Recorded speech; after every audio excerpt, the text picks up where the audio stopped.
Yo debo de mantener mi imagen, ¿verdad? Sí, Ya estamos. ya empezó. Ok. Ujú. Sí, buenos días. Buenos días con todos. Buenas tardes para quienes nos acompañen desde el Cono Sur y España. Bienvenidos al webinar GBD 2023 de Resultados e Impacto. Mi nombre es Catherine Salgado. Yo soy la encargada de Relaciones Externas para América Latina en IHME y estaré facilitando esta sesión. Antes de comenzar, les quiero comentar que esta sesión está siendo grabada y estará disponible al público una vez que finalice a través de nuestro sitio web. Les compartiré el enlace en el panel del chat. Durante la presentación pueden enviar sus preguntas en cualquier momento a través del panel de preguntas y respuestas Q&A y al final reservaremos un espacio para responderlas. Les recordamos que todas las cámaras permanecerán apagadas y los micrófonos en silencio, excepto los de los presentadores. Y con esto les damos la bienvenida a los doctores Cristian Razo y Rafael Lozano. Rafael, por favor, adelante. Muchas gracias, Catherine. Muy buenos días a todas y a todos. Bienvenidos a esta primera sesión de la Semana de Enseñanza de los Resultados del Estudio del GBD 2023. Eh, Como dijo Catherine, mi nombre es Rafael Lozano. Yo soy profesor emérito del Instituto para la Medición y Evaluación de la Salud de la Universidad de Washington. eh, y uno de los investigadores con pues alrededor de 30 años trabajando en el estudio de la carga de la enfermedad. Entonces no me ofenderé si me dicen dinosaurio de la carga. La primera pregunta que hay que hacerse es, ¿qué es el GBD? Eh, a mí en lo particular me gusta esta definición que está en negritas, que es la síntesis de evidencia basada en reglas para la salud global. Formalmente, la definición que damos es que el estudio de GBD es un esfuerzo científico sistemático para cuantificar la magnitud de todas las enfermedades, factores de riesgo y resultados clínicos intermedios. Y es una visión holística que lo hacemos para todas las edades, ambos sexos, para las geografías del mundo, los países del mundo, y lo hacemos en una serie de tiempo de 1990 al año presente. Vamos para ponerles en perspectiva, el primer año GBD comenzó fue realizado en 1991 y habría en ese tiempo solamente un análisis transversal de un año, 8 regiones, se trabajaron 106 condiciones y 10 factores de riesgo y solamente 5 grupos de edad. Ahora les vamos a presentar los resultados de lo que es el Global Burden of Disease, GBD, carga de la enfermedad mundial sería en español, para 2023. Y este año se estimaron 375 enfermedades y lesiones, así como 3.704 resultados clínicos o secuelas que están relacionados con estas enfermedades. 88 factores de riesgo y se hicieron para 204 países y territorios, de los cuales 20 se estudian a nivel subnacional. Quien quisiera revisar con detalle los antecedentes, les recomiendo esta publicación en la revista Nature que escribió Christopher Murray, uno de los inventores de la carga de la enfermedad, junto con el doctor Alan López. Y Chris Murray es actualmente el director del IHME, Instituto para la Métrica y Evaluación para la Salud. Eh, ¿Qué es lo que subyace a este estudio? Pues un principio moral. Todo el mundo merece vivir una larga vida en plena salud. Y lo que hace el GBD es justamente proporcionar una imagen que nos permita conocer los resultados, tanto letales como no letales, de las personas en el mundo. Muy importante esto porque cuando antes del GBD los resultados se presentaban por separado las incidencias, las prevalencias y por otro lado la mortalidad, pero no se unían.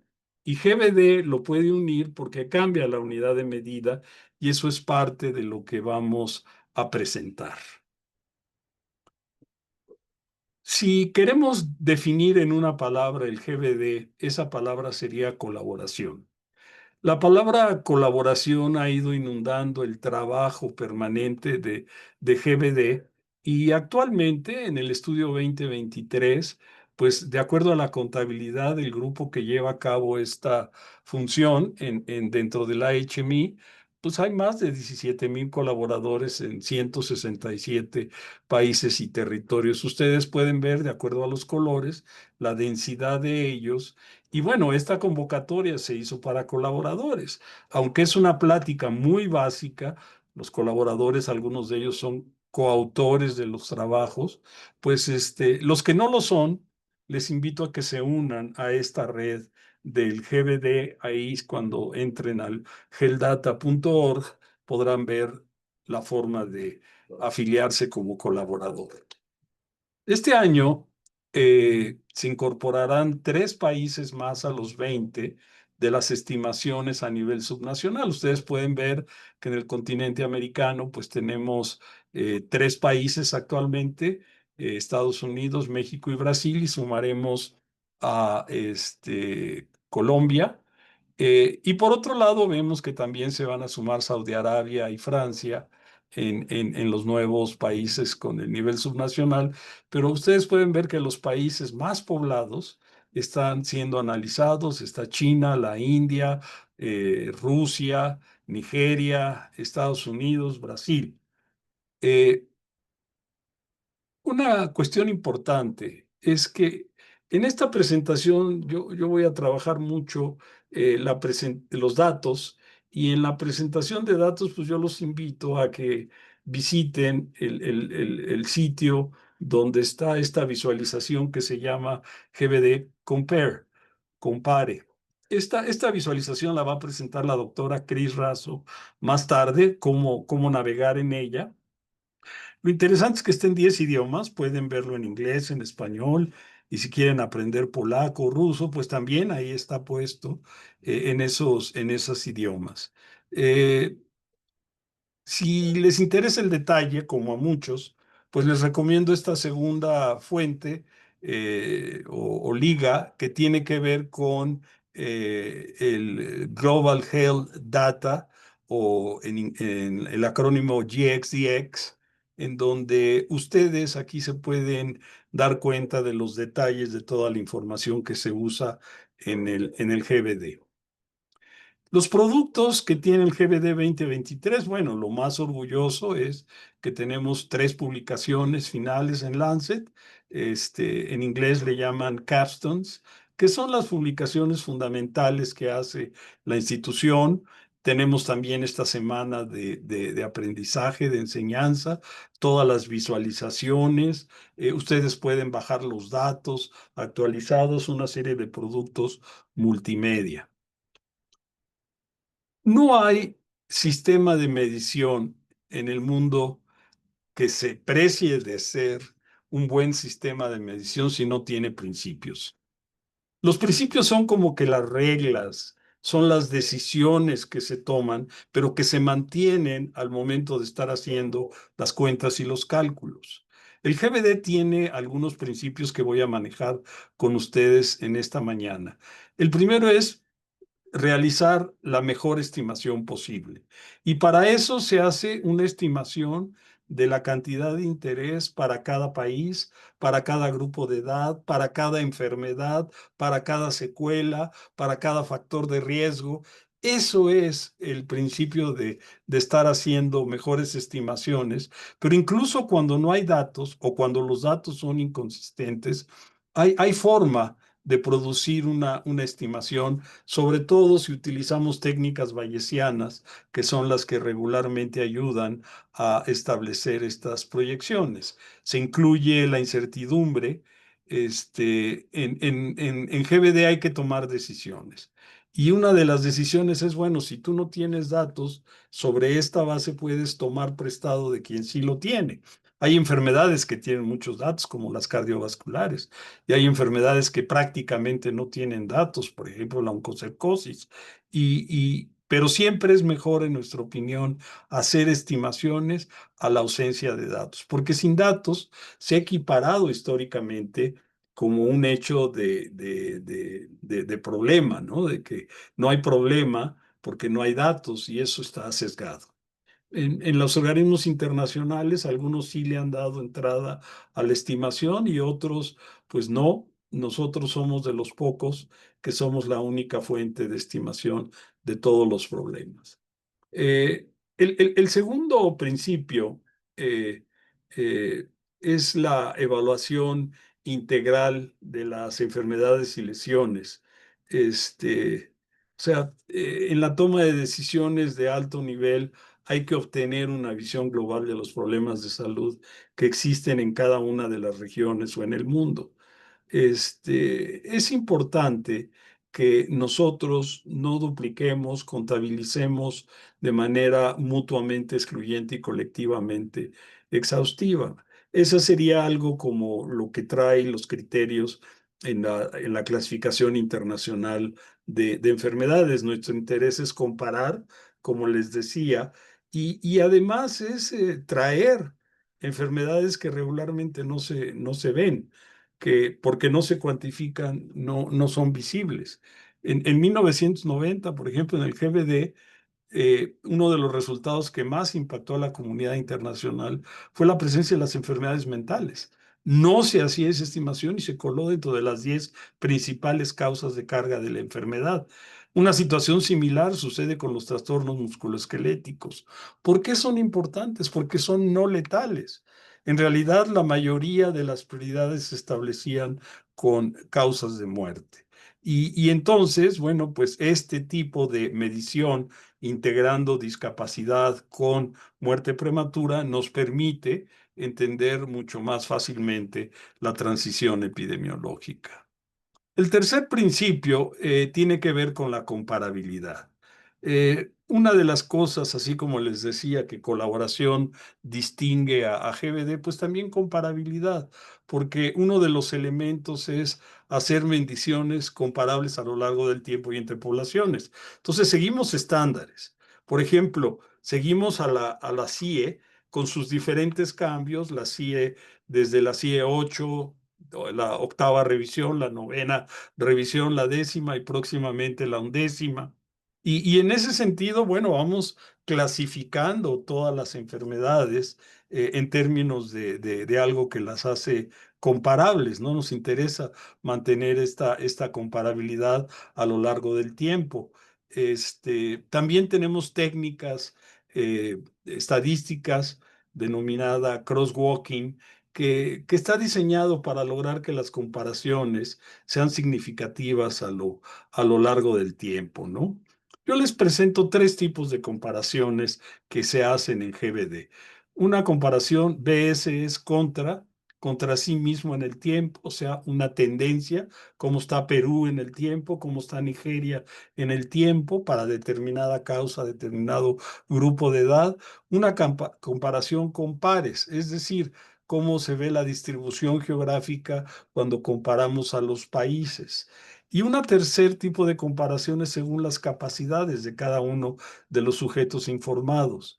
Entonces, ahí lo que hacemos es, lo que estoy observando es lo que existe, lo que yo esperaría si controlo las capacidades de los demás países, entonces estaría viendo el resultado de esa comparación. Y a veces resulta que estamos bien en términos del tiempo, no estamos mal en términos geográficos, pero no estamos logrando lo que deberíamos de acuerdo a lo que tenemos. Les voy a mostrar al final de esta sesión un resultado.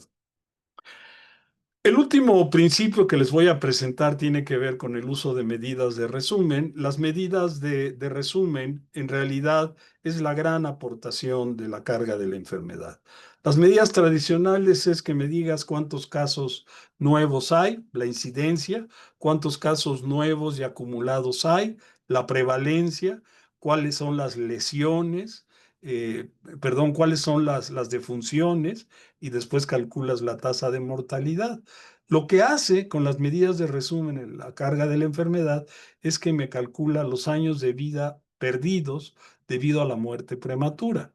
Vamos a analizar eso con calma, pero la idea es cuánto debería de vivir a determinada edad de acuerdo a una tabla, vamos a decir, con la menor mortalidad en el mundo, y la diferencia entre la edad de muerte y la edad que debería de vivir es lo que significa la cantidad de años de muerte prematura. Los años con discapacidad son para las causas que no han fallecido. Se calcula cuántos casos tengo y cuál es la ponderación de la discapacidad que les voy a mostrar posteriormente. La suma de uno y 2 me da los años de vida ajustados por discapacidad, que lo traducimos al español como años de vida saludable perdidos o los DALIs. Y finalmente, lo que sería una medida en donde estaríamos quitando todos los elementos negativos de la enfermedad y muerte y nos quedamos con la esperanza de vida saludable. La pregunta que nos hacemos es, bueno, ¿y cómo le hacen para calcular esos ponderadores de discapacidad? Y bueno, pues hace eh, 30 años que se hizo el primer estudio, pues se hacían este método de intercambio, de trade-off, y de ahí se iban calculando por preferencias de un grupo de expertos, que era peor eh, en comparación con dos condiciones, la ceguera y la sección medular, el vitiligo y la ceguera, etcétera. Eso se acabó para el estudio de 2010. Se empezaron a recoger datos de la población, se hicieron encuestas en Estados Unidos, en Bangladesh, en Tanzania, en Perú, en Indonesia y además una gran cantidad de preguntas que se metieron por Internet, en una encuesta por Internet. Y el método principal es que se presentaban viñetas con casos que comparaban dos estados de salud al azar y se preguntaba cuál de los dos era más saludable y la preferencia de la persona que estaba contestando era cuantificada y posteriormente se llevaba a ver la ponderación. Es importante establecer que la ponderación eh, cero equivale a no estar enfermo, equivale a algo que sería similar a saludable y uno significa muerte. Entonces, toda la discapacidad está entre cero y uno. Fue muy interesante que hubo mucha congruencia entre los resultados de las encuestas y lo que se había observado anteriormente en, en los trade-offs, pero también mucha congruencia entre los diferentes países y la encuesta por Internet. Se han realizado nuevas encuestas en Italia, en Suecia, en Hungría, en Japón, en China, y se han encontrado elementos de consistencia. Cuando hacemos el estudio de la carga de la enfermedad, tenemos que responder estas cuatro preguntas. ¿Cuánta gente está muriendo? ¿De qué están muriendo? ¿Qué es lo que está conduciendo a la pérdida de salud, pero que no los mata? Es decir, la pérdida no letal. ¿Y qué es lo que está causando esas muertes y discapacidades? O sea, los factores de riesgo que tienen que ver con la presencia de esas consecuencias en salud. Al responder estas cuatro preguntas, estamos atendiendo el problema de medir la carga. Un poquito más complejo el diagrama, y es muy antiguo este diagrama. Tenemos en el lado superior izquierdo todo lo que son las estimaciones de las causas, perdón, de las muertes por todas las edades para poder construir las tablas de mortalidad. Del lado derecho, en verde, tenemos las estimaciones de las causas de muerte y verán unos cilindros en tono de gris que dice COF y que justamente en la parte inferior es ahí estamos mencionando que son la base de datos de covariables. Es decir, en nuestros modelos regularmente introducimos covariables justamente para ayudar a la predicción. No estamos haciendo regresiones para explicar el por qué, sino estamos haciendo regresiones para poder seguir la tendencia en el tiempo de la enfermedad o de la lesión. En la parte inferior, en color lila o moradito, está todos los factores de riesgo perdón, todas las consecuencias no letales. Y aquí necesitamos sobre todo incorporar algunos elementos como datos epidemiológicos de prevalencia. Tenemos que ver en términos de las lesiones la combinación de naturaleza y de la lesión y la causa externa de la lesión. Tenemos que ver elementos de severidad, tenemos que ver elementos de comorbilidad, etcétera. Y finalmente tenemos el análisis de lo que serían los factores de riesgo. Eso nos lleva justamente a las mediciones que ven ustedes en el centro en color azul.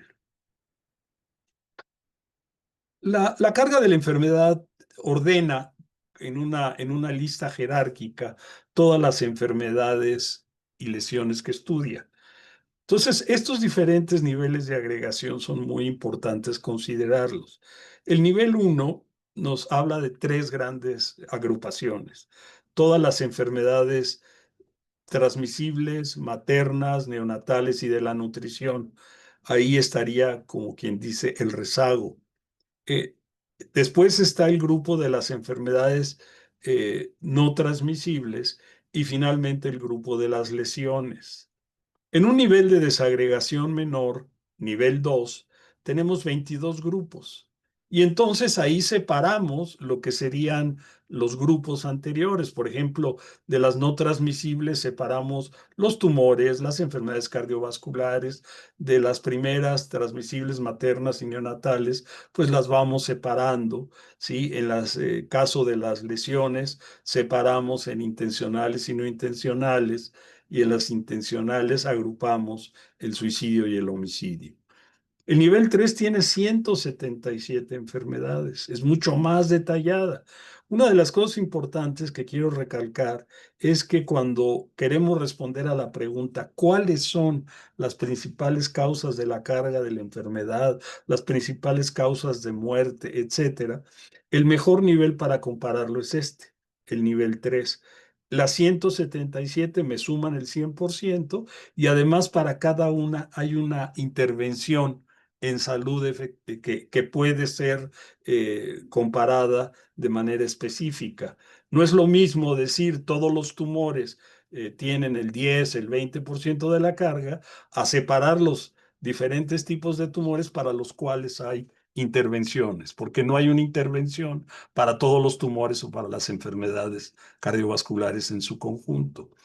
Cuando queremos desagregar todavía más las enfermedades del nivel 3, nos pasamos al nivel 4, donde tenemos mucho más subtipos. Este nivel tiene un defecto, no suma el 100%, pero sí desagrega detalle del nivel 3. Por ejemplo, en el nivel 3 decimos, en el nivel 1 dijimos no transmisibles, en el nivel 2 dijimos enfermedades cardiovasculares, en el nivel 3 decimos accidente vascular cerebral o enfermedad cerebrovascular. Y en el nivel 4, el accidente cerebrovascular lo separamos en hemorrágico, hipertensivo, trombótico, etcétera. Espero que esta lista haya quedado clara. En el caso de los factores de riesgo, solo quiero señalar que hay tres partes importantes. El primero es la exposición al riesgo. ¿Cuál es el riesgo de que padezcamos una cardiopatía isquémica si fumamos? Pues eso está en función de cuánto fumamos. Esa situación la veríamos también con el riesgo relativo. ¿Cuál es el riesgo si fumas menos o si fumas más? Y ese riesgo se está viendo a nivel internacional, la exposición se ve a nivel local. Y finalmente, lo que nosotros consideramos el nivel mínimo teórico de exposición al riesgo, que sería cuál sería la carga de la enfermedad cuando, si hubieran estado expuestas al nivel más bajo de riesgo asociado con ese factor de riesgo. Entonces aquí el nivel mínimo teórico lo que nos está generando es un análisis contrafactual, es decir, ¿qué tal si hubiera? Entonces, ¿cuál es el mínimo riesgo, por ejemplo, para el tabaco? Para fumar tabaco, pues cero. Pero, por ejemplo, puede haber mínimos riesgos de otros factores de riesgo que no es un cero, sino que tiene un valor. Estos tres elementos nos llevan a calcular la fracción atribuible de la población, que sería lo que le llamaríamos el riesgo atribuible en términos de cada uno de los factores de riesgo. Fue muy fuerte la crítica que recibió la carga de la enfermedad, sobre todo por las controversias en términos de los elementos o los factores de riesgo relacionados con la dieta y los resultados con salud, o los efectos de la contaminación ambiental y el alcohol y las enfermedades cardiovasculares. Entonces se introdujo un método estadístico estandarizado que le llamaron carga de la prueba. Este trabajo, carga de la prueba, es un método estadístico muy interesante que intenta descartar justamente esos estudios que tienen baja calidad en términos de la evidencia o tienen un gran nivel de incertidumbre. Hasta el momento tenemos este estudio seminal en la revista Nature, pero se han publicado o aceptado alrededor de 15 artículos. Cris Razo, la doctora Cristian Razo, es una de las expertas en este tema y creo que de esos 15, en 3 de ellos ella es la principal autora, ¿sí? Y ya en este momento todo el análisis de factor de riesgo se hace en base a esta metodología. Es una metodología que califica la calidad de la evidencia como si fueran hoteles, ¿no? Los 5 estrellas son los mejores, 4 estrellas un poquito menos, hasta llegar a una estrella o simplemente que no sirve la información que hay. Aquí es una larga discusión, pero decirles, por ejemplo, lo que ustedes están viendo es la relación entre la enfermedad cardiovascular y lo que sería la presión sistólica elevada. Y bueno, la correlación es altísima, la evidencia es grandísima, hay una gran cantidad de estudios y por lo tanto es una asociación de 5 estrellas. Ustedes pueden analizar, hay una visualización dentro de AHMI donde ustedes pueden ver cada uno de los factores de riesgo, pero por ejemplo, si ponemos la enfermedad cardiovascular y el comer carne roja, pues vamos a quedarnos con 2 estrellas. Esto genera un dilema grande porque a lo mejor estadísticamente la evidencia es baja, pero yo como persona que no quiero enfermarme del corazón, pues voy a tener cuidado, aunque sean 2 estrellas. O yo como político que estoy asignando recursos, pues no nada más les voy a asignar a los de 5, sino también tengo que ver cómo evito que se exponga a la gente, aunque sean 2. Esta es una discusión muy interesante. Ahora voy a pasar a los resultados, este, después de haber hablado de algo de métodos muy superficialmente. El resultado que inicia es la esperanza de vida. Ustedes saben que la esperanza de vida se calcula a partir de la experiencia de mortalidad y que la experiencia de mortalidad puede estar basada en el periodo, en el año de muerte o puede estar basada en la cohorte de nacimiento de las poblaciones. En este caso son esperanzas de vida de periodo. Y del lado izquierdo tenemos a las mujeres, del lado derecho tenemos a los hombres. Lo que estamos presentando son las 7 grandes regiones en las que agrupa el GBD a los países del mundo. Entonces tenemos en rojo, en la parte inferior, todo lo que sería África al sur del Sahara. Tenemos en la parte superior en negro los países de ingresos altos, es decir, los ricos, Europa, Australia, Japón, Estados Unidos, Canadá, etcétera. Y vean ustedes las brechas, ¿no? Que eran muy grandes en 90, se están acortando. ¿Qué son esos piquitos de caída? Pues es el COVID, por ejemplo, que tuvo un impacto prácticamente en todo el mundo en la esperanza de vida, pero bueno, aquí estamos viendo que estamos avanzando en términos de un resultado en salud.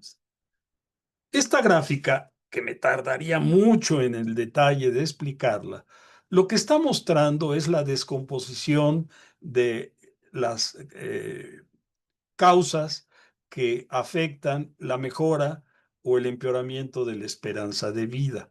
En el eje de las X tengo los años de la esperanza de vida, en el eje de las Y tengo diferentes geografías. Son las regiones de acuerdo al nivel de ingreso que hace el Banco Mundial. En la parte superior, ingreso bajo, ingreso medio menor, ingreso medio bajo o inferior, ingreso medio superior y ingreso alto. En la gráfica ustedes pueden ver una línea oscura y luego una línea punteada. Esas son las esperanzas de vida de cuando empieza su análisis y cuando termina. En este caso estamos analizando 1990 a 2023. Si hay causas que están por debajo de 1990, son causas que están disminuyendo la esperanza de vida. Si están del lado derecho de 1990, están aumentando la esperanza de vida. Y luego ya, en los colores tenemos las causas por grupo 2. ¿Se acuerdan lo que era el grupo 2? Entonces vemos que en los países de ingresos bajos, pues la ganancia es fundamentalmente por la disminución de la mortalidad de enfermedades transmisibles, neonatales, maternas. En el caso de los países de ingresos medios bajos, pues tenemos ya la presencia de enfermedades no transmisibles. En el caso de la de ingresos medios superiores, su contribución o su mejora se debe fundamentalmente a las de color azul, que son las enfermedades no transmisibles. Y bueno, la ganancia, aunque es poca, sigue siendo superior la esperanza de vida de los países ricos y fundamentalmente por la caída de las enfermedades no transmisibles. Aquí le estoy presentando a los hombres, en lugar de poner las regiones del Banco Mundial, ahora les pongo las regiones del estudio GBD. Entonces, hasta arriba están las tres regiones de África, luego van a ver las regiones de América Latina y luego van a ver las regiones de los países más ricos en la parte inferior. Están ordenados por la esperanza de vida en 1990. Entonces, si ustedes ven verde del lado izquierdo de la línea de 90, pues eso se debe a cuestiones de lesiones. Pueden ser suicidios, pueden ser homicidios. Si ven azul, regularmente tiene que ver con diabetes, tiene que ver con enfermedad renal. Y en el caso de los incrementos del lado derecho, pues ustedes ven la transición de qué es lo que va bajando en los países de menor esperanza de vida, en el caso de los hombres a mayor esperanza de vida. Si ponemos a las mujeres, vemos una situación similar, mayor esperanza de vida que en los hombres, como lo vimos en la primera gráfica, pero también diferentes contribuciones en términos de qué afecta la disminución. Por ejemplo, aquí aparece SIDA como una causa que afecta bastante la esperanza de vida en algunas regiones del mundo. Entonces, la esperanza de vida termina siendo un indicador que nos contrasta al mundo. Entre eso que ven más en rojo, que es la República Central de África, y no se alcanza a ver por la dimensión del tamaño, Singapur, son los extremos, tenemos 30 años. O sea, todavía hay 30 años entre dos países en el mundo. ¿Cuándo va a llegar África Central a la esperanza de vida de Singapur? No sabemos. ¿Cuántos años? Se pueden calcular 50 años más, 60 años más. Este, el mundo es muy desigual y este indicador lo capta de maravilla. Otra manera de mostrar la carga es el número de muertes que suceden por grupo de edad. Y entonces tenemos nosotros mortalidad eh, por grupos de edad y también por causas. Quiero llamar la atención, en el eje de las X, ustedes ven el grupo de 5 a 9 años.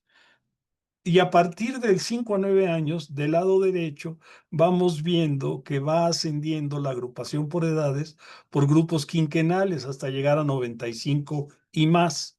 Y del lado izquierdo vemos una desagregación de la mortalidad antes de los 5 años, empezando por la neonatal temprana, la primera semana de vida, la, las 3 siguientes semanas de vida, hasta llegar a lo que serían los 2 años o los 1000 días de vida que está siendo muy estudiado en los diferentes países. ¿Qué es lo que vemos aquí? Bueno, que la mortalidad de 90 en el mundo pues el 24% era antes de los 5 años y alrededor del 48% era después de los 60. El pico o la moda la tenemos de 75 a 79. Estamos hablando de 48 millones de defunciones estimadas para ese año. Si cambiamos 34 años después, pues lo que vemos es una disminución muy importante en la mortalidad en menores de 5 años, ¿sí? Ya nada más representa el 8%, y en cambio se concentra la mortalidad 68% después de los 60 años, con un pico entre los 80 y los 84. Y con los colores ustedes pueden ver que las enfermedades no transmisibles, las azules, en más oscuro están los tumores, los cánceres, arriba de los cánceres están las enfermedades cardiovasculares, en morado está la diabetes, la enfermedad renal crónica y en verde las lesiones.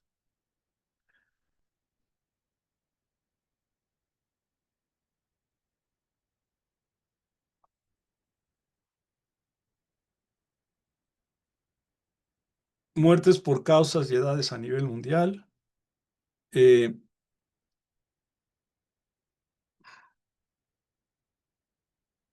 a ver, algo está, me estoy yendo para atrás, perdón. Una disculpa. Cuando vemos en lugar de las barras por edades, vemos a todas las edades, ambos sexos, a nivel mundial, en este mapa que se llama TriMap en inglés, no sé si se podría traducir como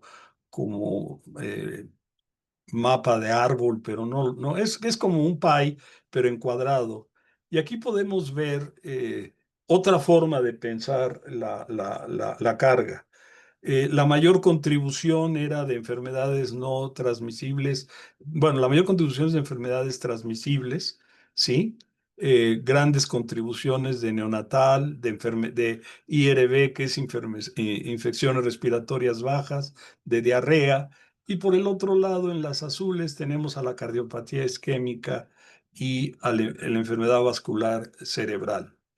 Si nos pasamos a 2023, pues cambia completamente el tamaño del cuadro naranja, y vemos cómo pues hay una gran cantidad de muertes relacionadas con enfermedades cardiovasculares, particularmente la cardiopatía isquémica y el accidente vascular cerebral, pero también vemos un incremento en la enfermedad pulmonar obstructiva crónica, el EPOC, el Alzheimer, y bueno, los accidentes de tránsito y las caídas también tienen un incremento con respecto al pasado.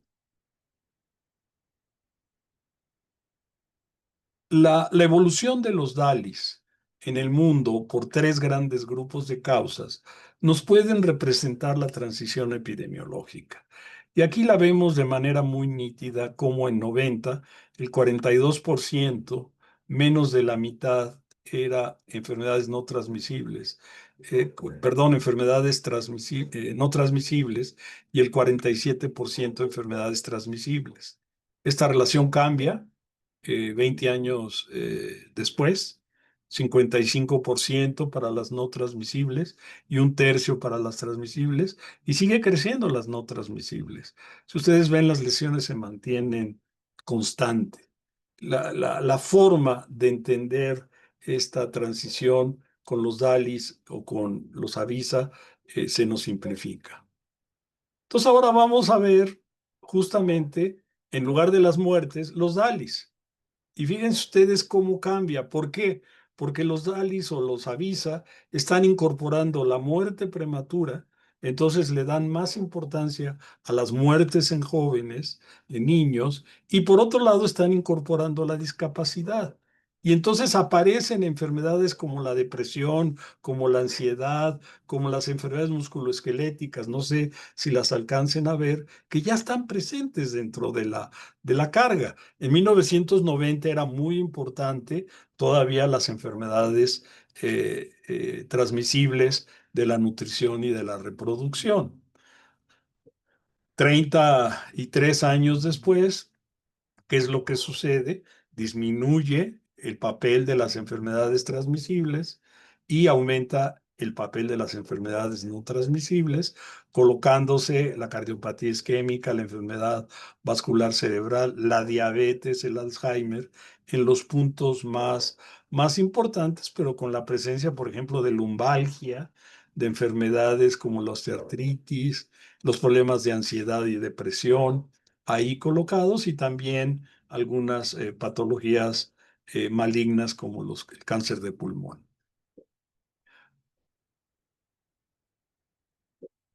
Fíjense ustedes que si hacemos una variación y en lugar de ver al mundo vemos solamente el mundo pobre, de la parte pobre del mundo, los países de ingresos bajos, y lo estamos viendo en 2023, no en 1990, en 2023, y ustedes pueden ver cuál es la dimensión de las enfermedades no transmisibles en comparación con las transmisibles. Toda la evolución que vimos en el promedio mundial se pierde en este grupo y aquí vuelve otra vez a emerger el pasado o el rezago que hay en este grupo de países con algunas causas. Eh, las causas, eh, por ejemplo, ven malaria o paludismo, perdón, paludismo, las enfermedades neonatales, las enfermedades respiratorias bajas, el VIH, etcétera. Si ordenamos las principales, y yo tuve a bien separar solamente 15, porque si colocamos las defunciones, hasta tuberculosis, todas las causas tienen más de 1 millón de muertes en el mundo. Hace rato les dije que en 2023 fueron 60 millones de muertes en el mundo. Y estas concentran casi 2/3 partes de las muertes. Aquí están la mayoría de las millonarias, ¿no? ¿Y qué sucede cuando nosotros le damos importancia a la edad y medimos la muerte prematura?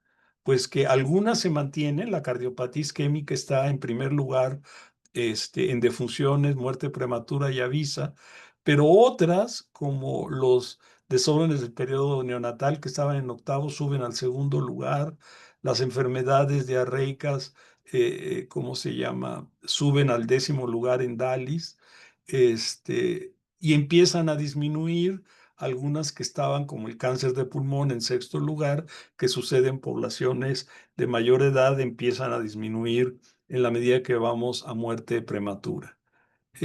Si me dicen cómo priorizaría, pues yo utilizaría la columna del lado derecho. Y esas son las prioridades en el mundo, ¿sí? Y ustedes pueden ver que las primeras cuatro están, las primeras cinco, vamos a decir, están salteadas entre lo que sería las no transmisibles y las transmisibles hasta llegar a los accidentes de tránsito y a las caídas que representan la incorporación de las enfermedades, las lesiones. Algo que no quiero dejar pasar es que aquí está en noveno lugar la lumbalgia, que es una causa no letal, los trastornos depresivos en 11, los trastornos de ansiedad, otras pérdidas auditivas y no nos podemos deshacer del paludismo dentro de las 15 principales causas de carga de la enfermedad. Si en lugar de ver muertes vemos Avisa o DALIS, ¿sí? En números, por edades, por causas, ¿qué es lo que estamos viendo? Pues como le damos importancia a la muerte prematura, pues ya no tenemos una proporción tan baja en los niños. En lugar del 8% lo subimos al 16%, y en lugar del 67% lo bajamos al 34% en los mayores de 60 años. También baja la edad de la moda y vemos cómo en los jóvenes las lesiones tienen una mayor presencia. Las enfermedades mentales y la diabetes empiezan después de los 40, al igual que las cardiovasculares y los tumores. Eso lo podemos ver mejor en esta gráfica, donde están las proporciones, ¿sí? Esa curva hacia abajo que hacen las lesiones, pues es justamente en las edades jóvenes en donde se alcanza a apreciar la mayor importancia de esas enfermedades, siendo en los menores de 15 años las enfermedades infecciosas de la nutrición y de la reproducción, y después de los 45 años las enfermedades crónicas no transmisibles, que están los tumores, las cardiovasculares, la diabetes, las enfermedades mentales. Voy a seleccionar dos ejemplos, nada más, las dos principales, cardiopatía isquémica. ¿Sí? ¿Qué nos muestra primero la cardiopatía isquémica? Que la distancia no es tan grande entre los dos países que tienen la mayor diferencia, ¿no? Por un lado, no se alcanzan a ver las islas de Nauru o las Solomon, pero sí se alcanza a ver Egipto como una de las más altas. Y bueno, del lado inferior están los países europeos, Australia, en el caso de América, Chile y Canadá. Si pasamos a la segunda causa que tiene que ver con enfermedades neonatales, pues aquí sí vemos una brecha más grande, dos veces mayor entre Pakistán, que es el que está de color rojo ahí en Asia, arriba de la India, y Japón. La distancia es de 2,6 veces por enfermedades neonatales, hablando de un rezago fundamentalmente en ese cinturón que pues, ustedes pueden ver en el centro de África, con todos los países, desde Ghana, Nigeria, etcétera, hasta Etiopía. Eh, una manera a primera vista de ver, de observar la carga de la enfermedad atribuible, ¿sí? Es esta gráfica. Otra vez el TRIMAP. Seleccionan ustedes, la doctora Razo les va a decir cómo, seleccionan los riesgos y van a ver cuál, qué cantidad de cada una de las enfermedades están explicadas por los riesgos que nosotros estudiamos, por los factores de riesgo que nosotros estudiamos. Por ejemplo, hay factores que tienen una correspondencia muy alta que le llamamos mediación. Entonces, por ejemplo, si tomamos la obesidad en parte opera a través de la hipertensión.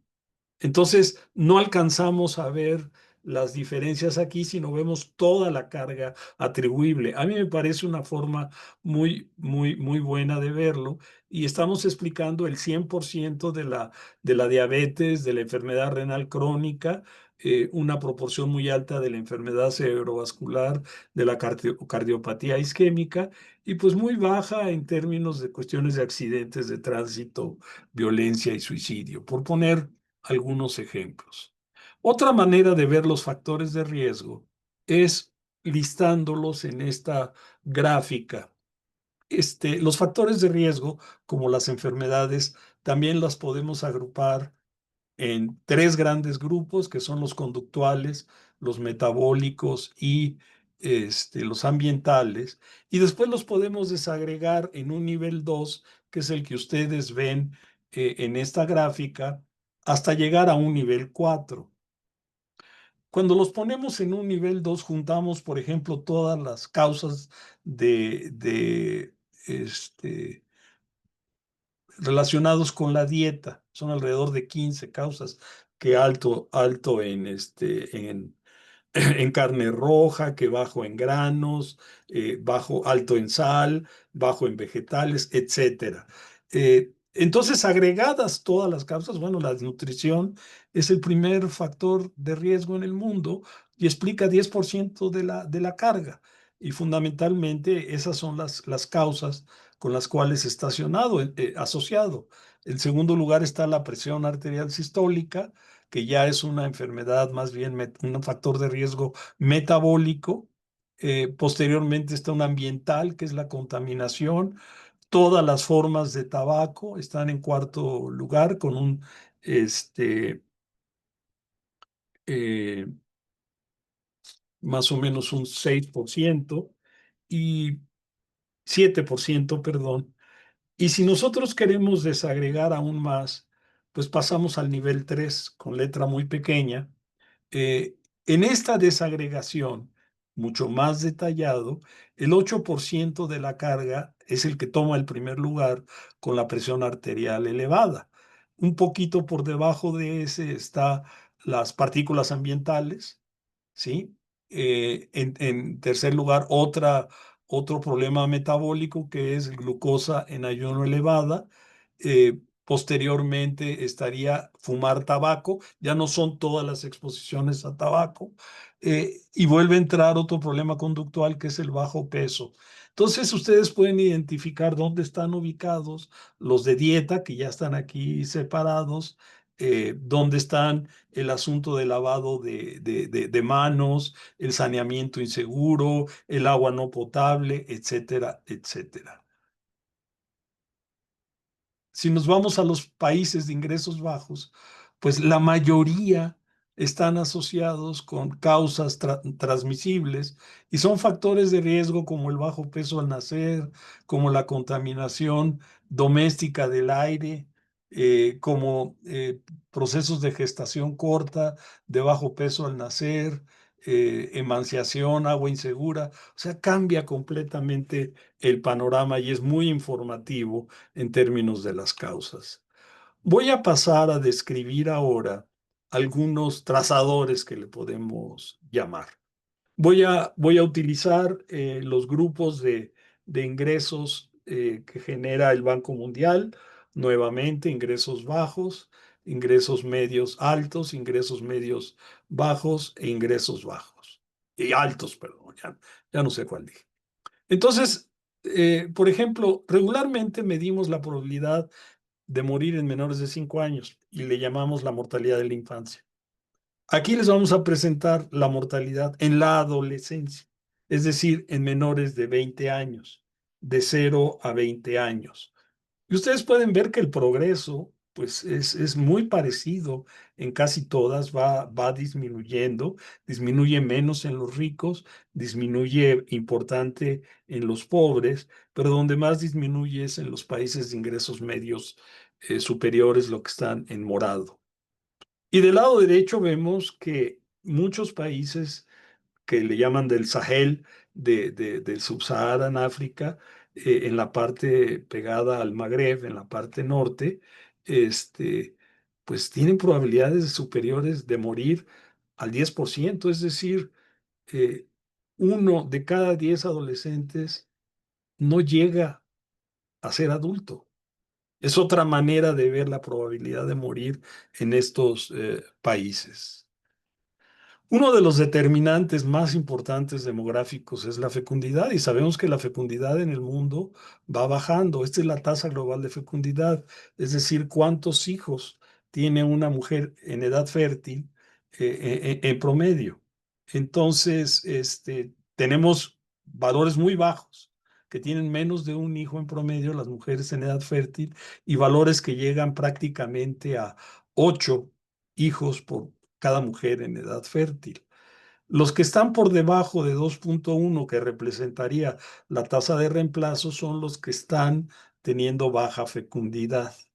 Y podemos ver que en nuestra región, pues prácticamente todos los países, con excepción de Perú, Bolivia, este, y Paraguay, el resto, bueno, y también en Centroamérica, el resto están por debajo de la tasa de reemplazo. En Europa, pues prácticamente toda Europa está por debajo de la tasa de reemplazo. Entonces, ¿dónde está el futuro de la población del mundo? En África. Ahí está el futuro de la población del mundo. En el resto de los países son países que cada vez son menos niños, menos jóvenes, más viejos, son países con más enfermos, países con más dificultades para mantener a la población sana. Si pasamos a la epidemia de enfermedades crónicas no transmisibles, vemos, por ejemplo, el incremento en la mayoría de la proporción del porcentaje en las regiones del Banco Mundial y pues el crecimiento más importante se da en la de los países de ingresos medios inferiores. Un incremento muy importante. Entonces, es inconveniente donde hay menos recursos que éstas estén aumentando. Y bueno, vemos en la gráfica del lado derecho que estando en el cuarto y quinto lugar, ahora están en el primero y tercer lugar, para todas las edades, la carga por enfermedades crónicas, isquémicas y cerebrovasculares. Los trastornos mentales. Este es otro elemento, el incremento en términos de ansiedad, el incremento en términos de depresión. Ahí vemos en la gráfica del lado derecho, bueno, en primer lugar, otra vez, son los países de ingresos medios inferiores, donde está la tendencia más pronunciada, pero al ver cuáles son las causas, vemos no hasta abajo, que es esquizofrenia, sino en el segundo lugar, un poco menos fuerte el rojo, vemos, perdón, las enfermedades relacionadas con la depresión y después en el gran grupo de ansiedad. Algo que no, para lo que no sirve la carga es para contestar el por qué pasa esto. Son las redes sociales, son el uso de dispositivos, es la ansiedad por el clima, es un cambio en la estructura familiar. ¿Qué es lo que está llevando a esto? No lo responde la carga. La carga describe, la carga compara, pero no describe no contesta los porqués, sino nada más hace mucho énfasis en el qué. El asunto de la temperatura.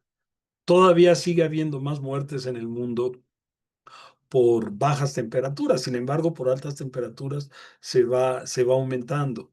Y lo vemos en todas las edades y lo vemos casi por todas las causas.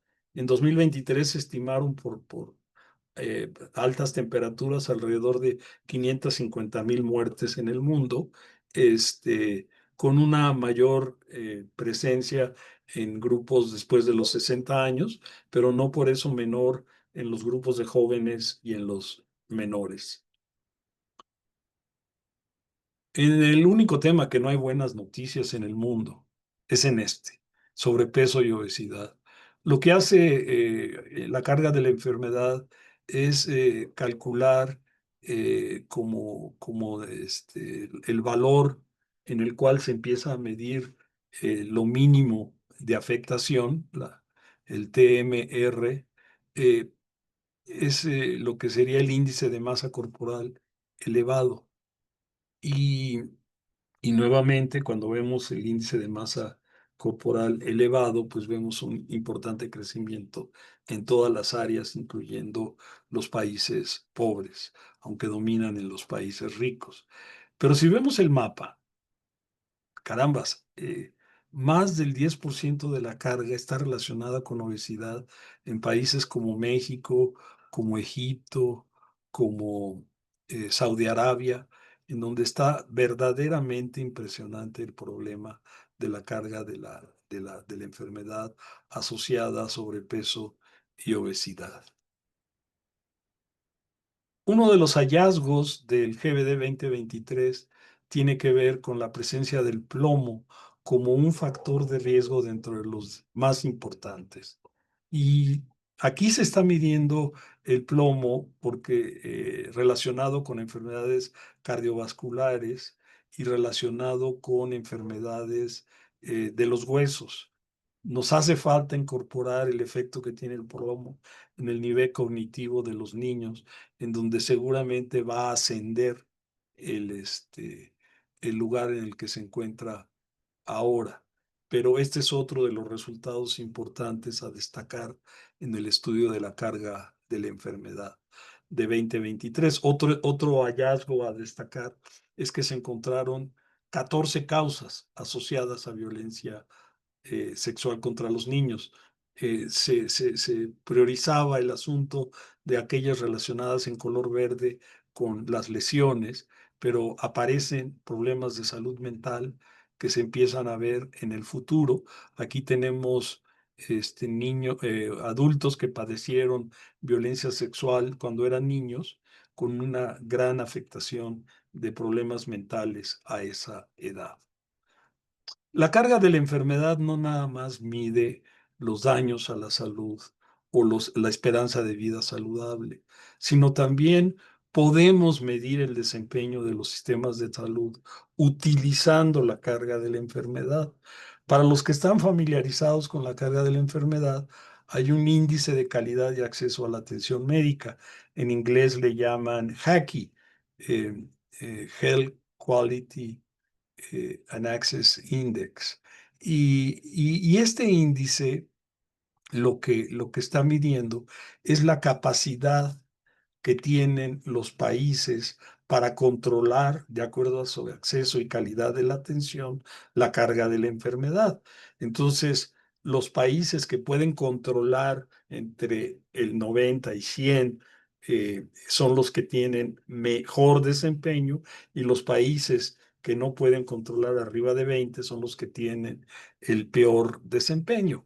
Esto se basa en enfermedades que son completamente evitables por parte de la tecnología.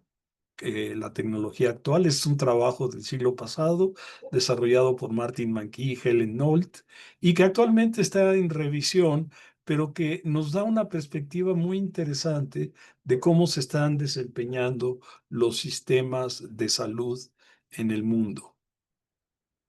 Y otra forma de ver el uso de la carga de la enfermedad, aquí estamos utilizando el indicador esperanza de vida saludable, GEL o EVISA, y lo estamos comparando con lo que sería el gasto per cápita. Y es muy interesante que no porque gastes más, vas a tener mejores resultados. Y eso se llama eficiencia. Perdón. Y eso es lo que estamos viendo con un análisis de frontera que hacen los economistas, en donde dicen, bueno, este sería el desempeño esperado de acuerdo al nivel de ingreso, de gasto en salud en términos de la esperanza de vida saludable. Y resulta que Níger gasta poco, pero logra mejores resultados que Estados Unidos, que gasta mucho y se queda muy lejos de lo que sería la curva eh, de frontera con el cálculo econométrico que les había comentado. Entonces, en síntesis, la carga de la enfermedad nos da el panorama de las preguntas que nos hicimos al principio: ¿cuántos mueren? ¿De qué mueren? ¿Cuáles son las causas? ¿Cuáles son las causas no letales? ¿Cuáles son los factores de riesgo? Y todo eso lo podemos relacionar con desempeño del sistema de salud, tanto en el nivel de otorgamiento de servicios, como es el índice de calidad de acceso, como el desempeño a partir del resultado en salud con la inversión, con el gasto en salud y la esperanza de vida saludable. Yo aquí termino mi presentación y dejo espacio para preguntas, aclaraciones y comentarios. Creo que Catherine Salgado será quien conduzca esta sesión. Muchas gracias. Así es, muchas gracias, Rafael. Excelente presentación, súper informativa. Tenemos una lista con varias preguntas, así que pues voy a empezar. Buen día. ¿Existe algún documento que describa la metodología de cómo se calcula la mortalidad atribuible a un factor de riesgo? Por ejemplo, mortalidad por hígado graso atribuible a glucosa elevada. Las estimaciones que permite calcular el AHMI es muy relevante para mostrar a las autoridades de salud, pero es necesario explicarles cómo se obtienen esas estimaciones. Catherine, ¿contestamos una por una o acumulamos un grupo?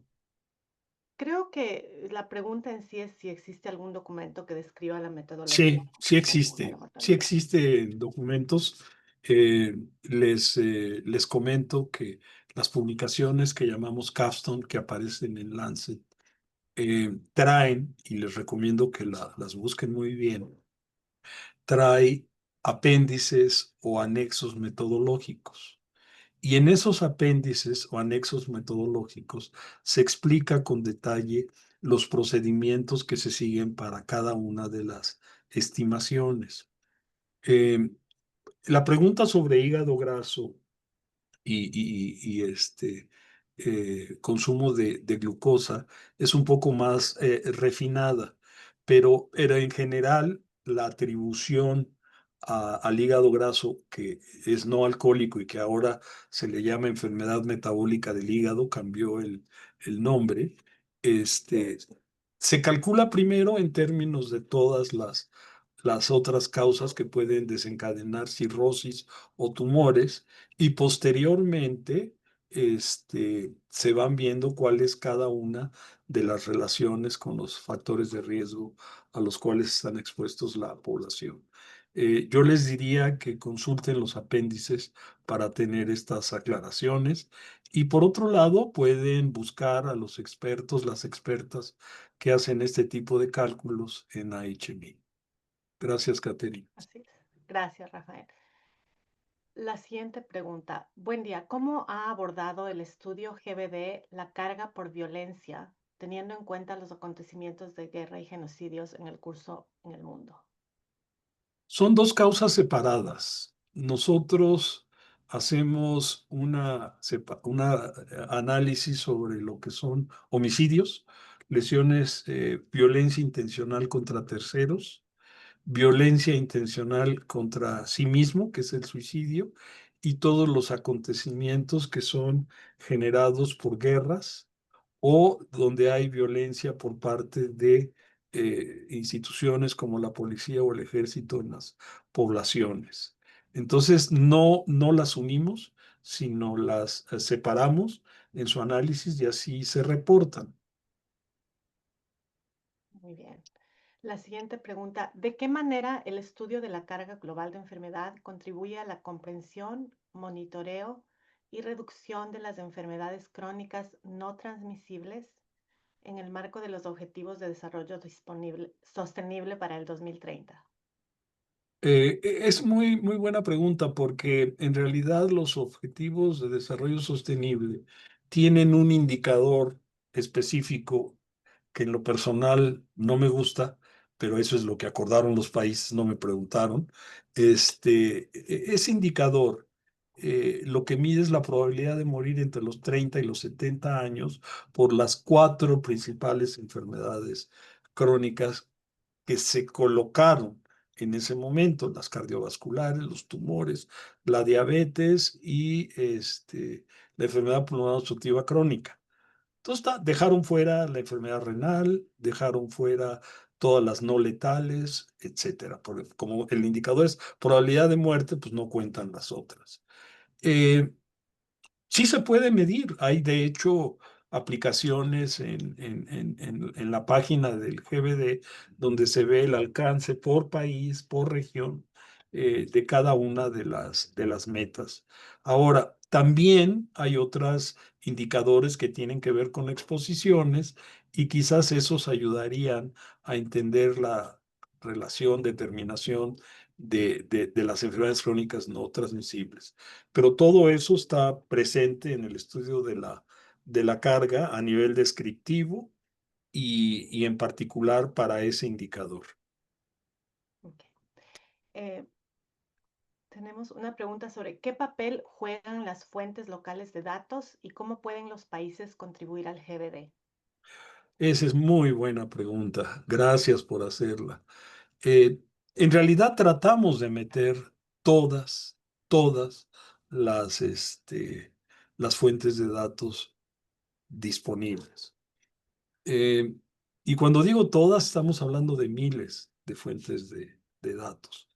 Hemos avanzado mucho en la sociedad para hacer más transparentes algunas encuestas, algunos registros, algunos estudios.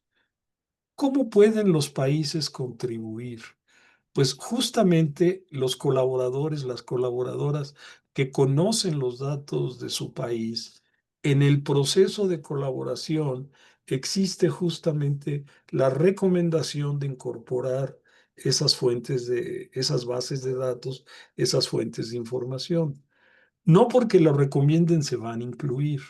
Hay criterios de inclusión muy claramente definidos, pero es muy posible que la gente de cada uno de los países conozca mejor las bases de datos que los cazadores, por así llamarles, de AHMI que andan buscando nuevas bases de datos en las páginas web de las agencias que distribuyen. Entonces, si quieren ver el detalle de cada una de las fuentes de datos utilizadas por país, está esta aplicación que les mencioné del GXDX, que aparece en la página de AHMI. Gracias. Gracias. ¿Existen ejemplos concretos de países que hayan usado los resultados del GBD para mejorar sus estrategias de salud? Sí, sí, sí, hay países. Yo creo que uno de los de los mejores ejemplos es Etiopía.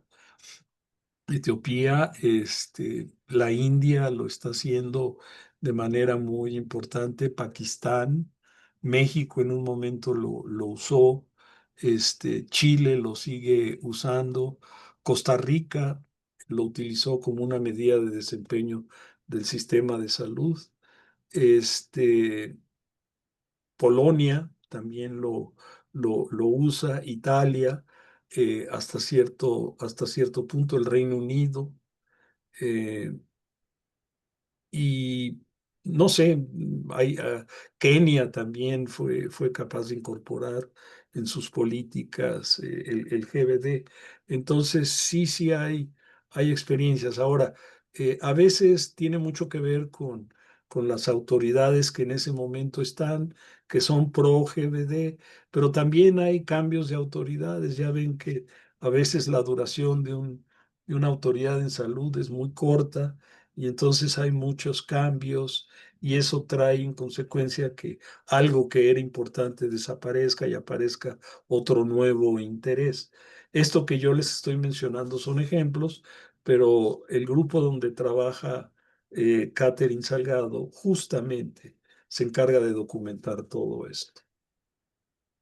Así es. Y tenemos en nuestro sitio web también información sobre cómo se han aplicado los datos del GBD con casos, case studies, ¿no? Estudios de casos que han sido exitosos. En nuestro sitio web pueden encontrarlos. Em, la siguiente pregunta es, ¿cómo va lo de la carga de enfermedad por Alzheimer y por suicidios? No nos ponen más específicos de la pregunta, pero tal vez una visión general. Pues yo le diría que va bien en términos del cálculo y va mal en términos de la población. Este, eh, Ambas causas están incrementándose. El problema más importante que hay es, en el caso de Alzheimer, para calcularlo, que pocos países realmente tienen una buena estadística de mortalidad por la enfermedad de Alzheimer.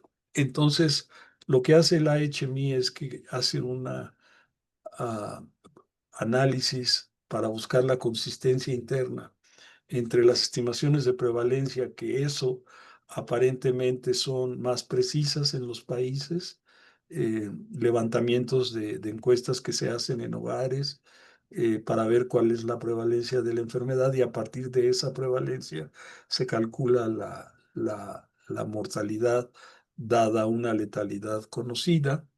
eh, Pocos países tienen buenos datos en Europa, en Estados Unidos. La mayoría quedan a deber con ese dato. Yo creo que es sorprendente todo lo que estamos omitiendo en el mundo. Y ahí mucho tiene que ver los atavismos del grupo médico, que a la hora de la certificación, las doctoras y los doctores dicen que no se muere la gente de Alzheimer y creo que incurren en una omisión grave. Otra pregunta, ¿cómo se manejan las incertidumbres o limitaciones en los modelos del GBD? Cris, ¿quieres participar? Sí, sí, claro. Bueno, es una muy buena pregunta. En el GBD estimamos las estimaciones puntuales, tenemos las estimaciones puntuales, pero también, como ustedes como ustedes saben, tenemos el intervalo de incertidumbre. Y el intervalo de incertidumbre es básicamente un análogo del intervalo de confianza, pero que se obtiene a través de modelos bayesianos, que son los que se utilizan en el GBD. Y los modelos bayesianos lo que tratan de recoger em, en todo el proceso de estimación, que es muy largo, es justamente digamos, los errores estándar, las fuentes de dispersión de los datos que van desde las fuentes de información, porque utilizamos muchas fuentes de información, pero también de los modelos y de los métodos que tenemos. Entonces, hay justo como decía el doctor, hay un apéndice metodológico que solo habla de cómo se estiman los intervalos de incertidumbre en cada uno de las secciones. Es una respuesta un poco corta porque, y resumida, porque en realidad los intervalos de incertidumbre se calculan de manera diferente para las causas de muerte, para los factores de riesgo, para las causas no letales, pero en general hacemos estimaciones digamos que repetimos las estimaciones para GBD 2023 250 veces y utilizamos como el promedio y el percentil 2.5 y 97.5 como los intervalos de incertidumbre. Entonces, básicamente esa es la definición de los intervalos. Gracias, Y para complementar la respuesta que dio Cris, es que un principio de GBD es que tenemos que reportar siempre incertidumbre. Y por otro lado, eh, por así decirlo, la información que te da a ojo cuando la incertidumbre es muy pequeña, quiere decir que tienes muchos datos y tu estimación es bastante buena. Y cuando la estimación, digo, la incertidumbre es muy grande, quiere decir que tu estimación es débil y a veces, como en el caso de algunos factores de riesgo, puedes llegar a valores de cero que ya prácticamente no te ayudan a establecer resultados, pero la incertidumbre tiene que ver con la calidad de los resultados. Gracias. gracias. Un recordatorio de, por favor, poner sus preguntas en el panel de Q&A. Tenemos varias preguntas y hay gente que está levantando la mano. Si por favor pueden poner su pregunta en el Q&A y las leeremos en vivo. La siguiente, ¿IHME tiene alguna experiencia explorando riesgos relacionados con el trabajo? Sí, tiene experiencia. Desde siempre ha generado un grupo muy grande de factores de riesgo asociados al trabajo, desde ruido, accidentes, problemas lumbares, exposiciones a químicos, a sustancias relacionadas con eh, enfermedades pulmonares. Y por otro lado, tiene enfermedades exclusivamente asociadas al trabajo, como el mesotelioma, como la asbestosis, como neumoconiosis, dentro de las principales causas. Sí, sí hay esa experiencia y está reportado en los resultados. Sí, solo para añadir en esa pregunta, hay en total 26 riesgos que se agrupan en la categoría de riesgos ocupacionales tal cual.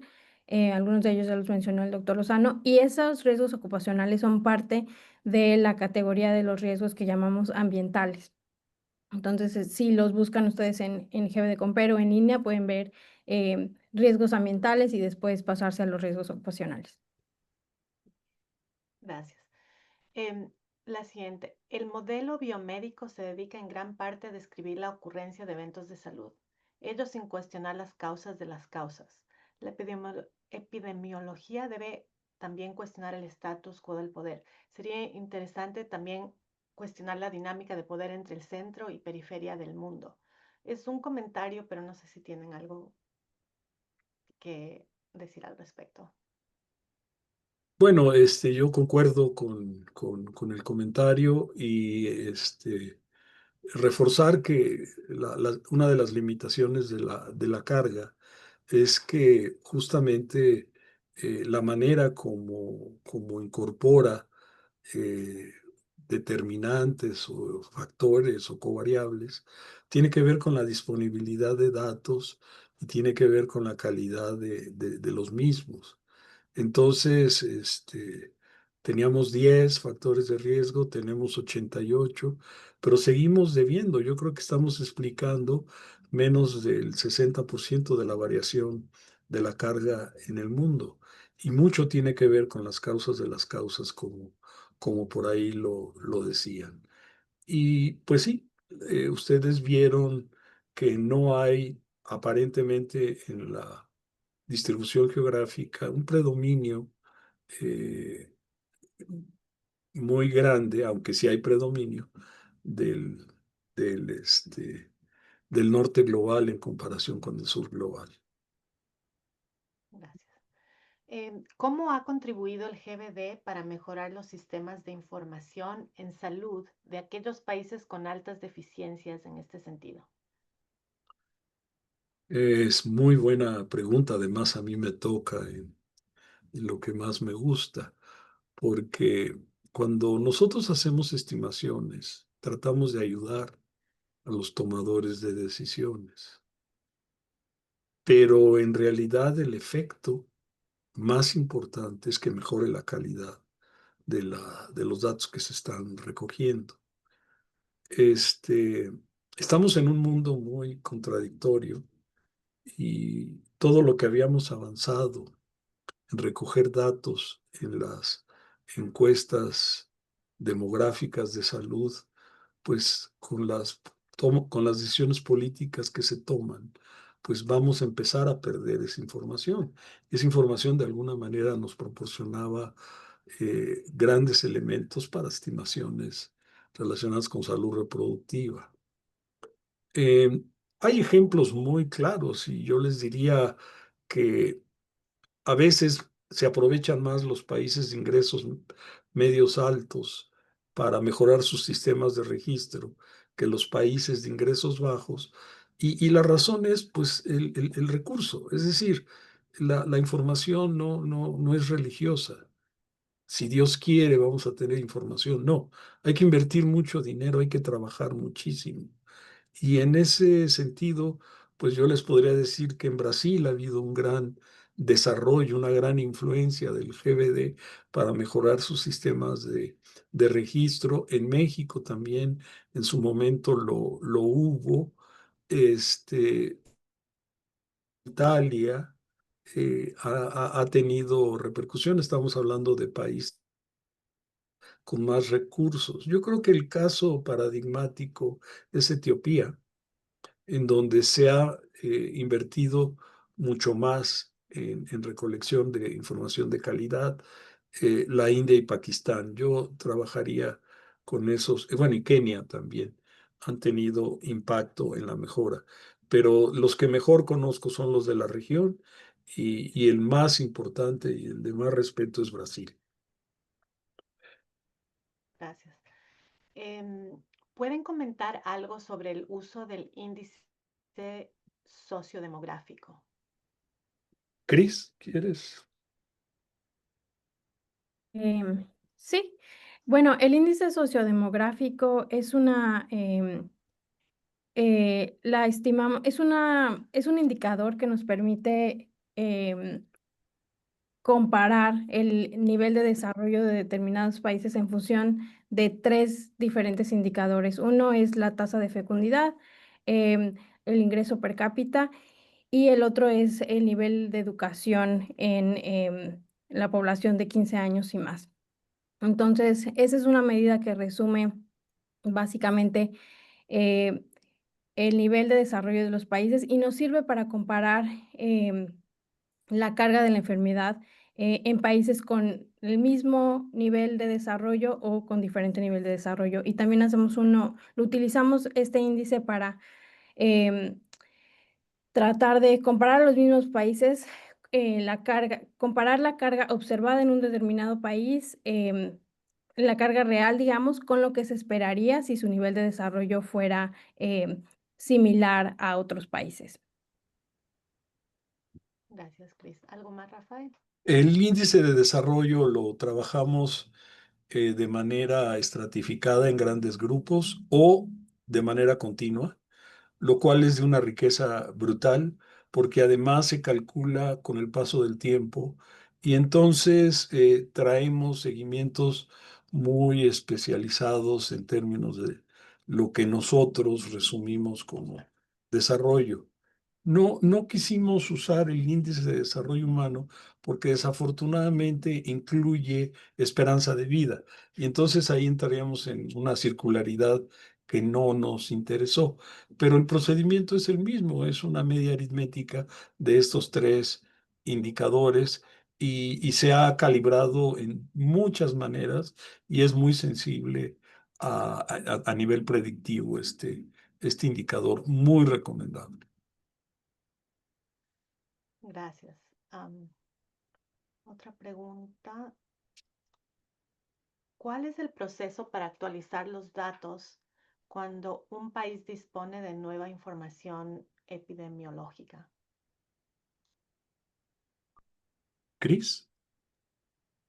Esa es una muy buena pregunta, porque este proceso es algo que continuamente todos los analistas y los investigadores aquí en HMI hacemos en el día a día, no importa en el nivel que estemos de los modelos, en los pasos que estemos en los modelos, siempre estamos buscando nueva información y hacemos cada año revisiones sistemáticas de todas las causas, de todos los factores de riesgo. Tratamos de tener los datos más actuales de cada uno de los países. Tenemos un equipo específico que se dedica a buscar las fuentes de información, los reportes, los censos, las encuestas más recientes que se publican o que los países publican en los sitios, en los sitios web especializados. Y ese equipo, digamos, descarga toda esa información y los investigadores después la utilizan y evalúan si esas fuentes de información cumplen con los criterios de inclusión o de exclusión que se utilizan para cada modelo en HMI.